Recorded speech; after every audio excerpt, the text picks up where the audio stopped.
चंद्र की पावन जन्मभूमि। मेरी यह कहानी त्रेता युग में शुरू होती है, जब गंगा नदी के किनारे घने जंगलों में ऋषि प्रचेत्स के पुत्र रत्नाकर नाम का एक डाकू रहता था। उस जंगल से गुजरने वाले हर व्यक्ति से जो भी कीमती सामान होता वह उसे लूट लेता था। लेकिन प्रकृति को कुछ और ही मंजूर था। एक दिन ब्रह्मा जी की नजर रत्नाकर पर पड़ी। उन्होंने देवऋषि नारद जी को रत्नाकर को लूटमार की जिंदगी से भक्ति मार्ग की ओर ले आने का निर्देश दिया। ब्रह्मा जी की आज्ञा का पालन करते हुए नारद जी रत्नाकर से मिलने उस जंगल की ओर प्रस्थान किए। इसके आगे की घटना नाटकीय रूप में आपके सामने प्रस्तुत है। हर दिन के फाके से रत्नाकर चिंतित था। भूख तथा गरीबी से उसकी बुद्धि भी काम न कर पाती। परिवार की दशा उससे देखी नहीं जाती थी। धीरे धीरे वो डाका डालने लगा। यही समय है, मुझे इसे लौटना ही होगा।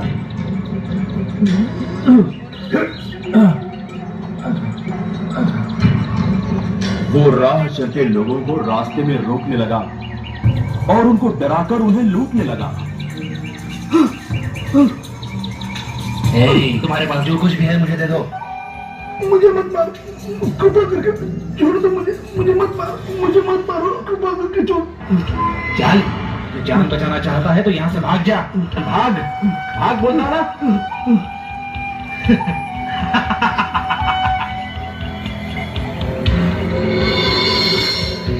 और अगर कोई उसे मना कर देता तो वो कोई भी दया भाव न दिखाकर उसे मार डालता।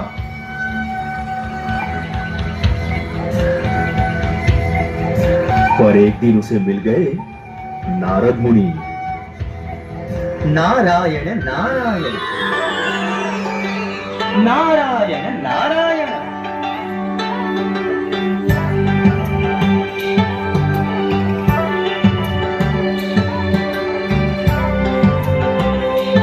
रुक जाओ, तुम्हारे पास जो कुछ भी है मुझे दे दो, नहीं तो तुम्हें मार डालूंगा। नारायण नारायण। मेरा मजाक उड़ाते हो? तुम्हें इसकी सजा जरूर मिलेगी।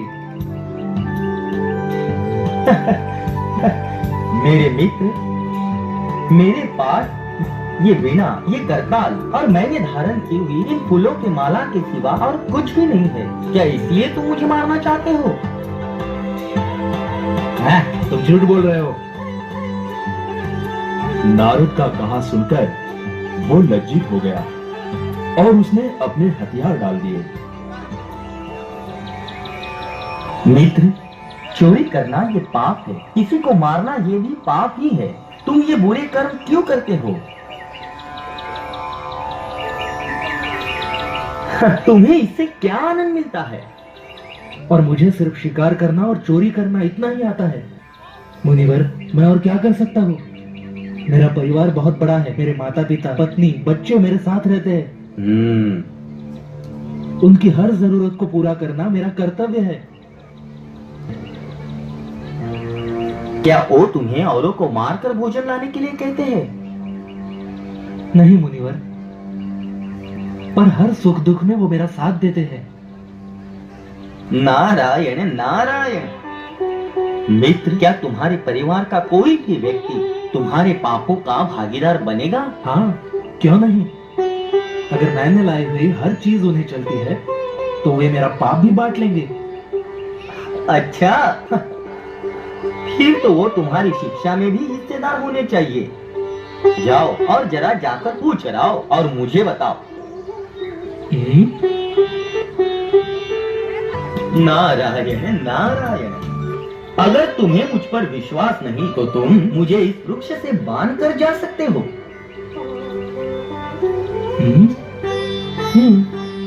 ठीक है।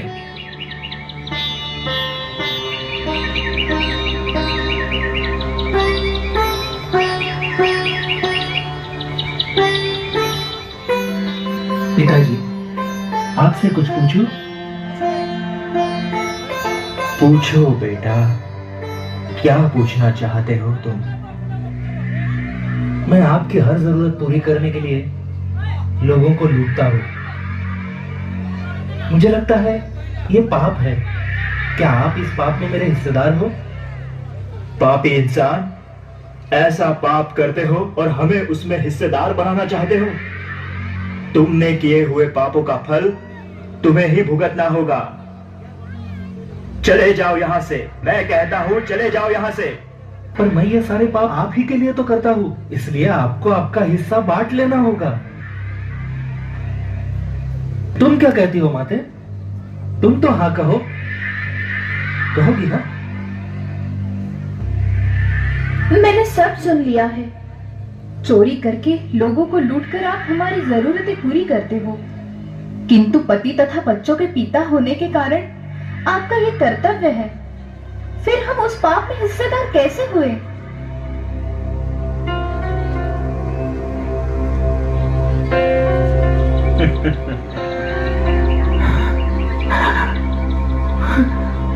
मुनिवर, मुझे मेरी भूल समझ आएगी। मैं पापी हूँ। मैंने किए हुए पापों की जिम्मेदारी मेरी है। मुनिवर, मैं अब क्या करूं मुनिवर? मुझे मेरे पापों का प्रायश्चित करना है मुनिवर। आप मुझे मार्ग दिखाइए, मुझे मार्ग दिखाइए मुनिवर। घबराओ मत वत्स, मैं तुम्हें प्रायश्चित का मार्ग अवश्य दिखाऊंगा। बताइए मुनिवर, कौन सा मार्ग है? क्या तुम भगवान राम को जानते हो? तुम राम नाम का जाप करो। ये लो, लुटेरों का बाना छोड़कर ये पहनकर यहाँ आसन लगाकर बैठ जाओ और बोलो राम राम। जब तक भगवान तुम्हारे पास नहीं आ जाते यही कहते जाओ राम राम। ठीक है, बैठ जाओ।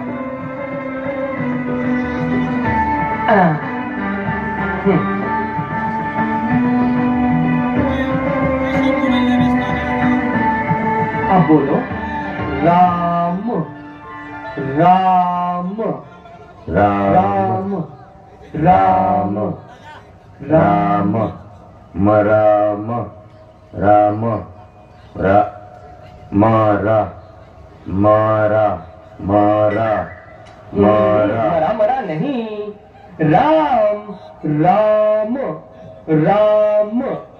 राम के नाम से तुम्हारे अंदर की सोई हुई आत्मा जाग जाएगी और तुम अमर हो जाओगे रत्ना।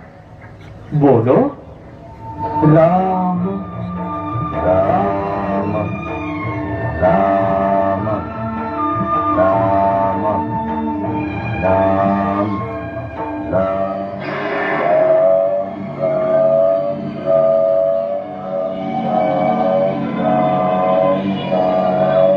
रत्ना, तुम्हारी तपस्या सफल हुई। अब तुम रत्ना ही तपस्वी वाल्मीकि बन चुके हो। अब वाल्मीकि बनकर बाहर आओ और हमसे वरदान प्राप्त करो।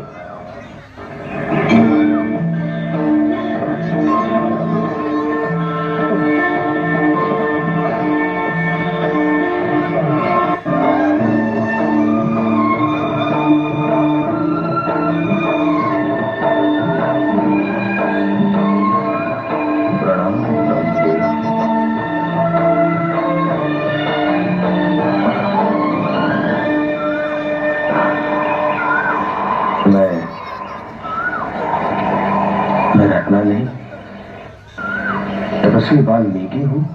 हाँ तपस्वी वाल्मीकि, तुमने राम राम के जप से राम का नाम अमर कर दिया है।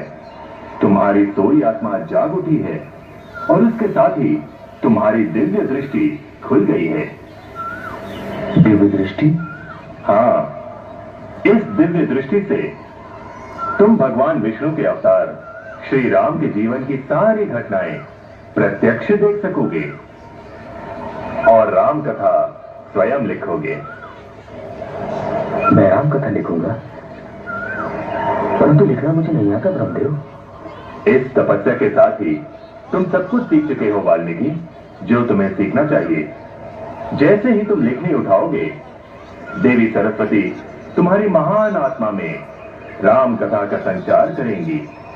तुम आदि कवि बनकर संस्कृत भाषा में अनुष्टुप छंद से राम कथा रामायण की रचना करोगे और महर्षि वाल्मीकि बनकर युग युगों तक के लिए अमर हो जाओगे। आपके इस वरदान को पाकर मैं धन्य हो गया ब्रह्मदेव।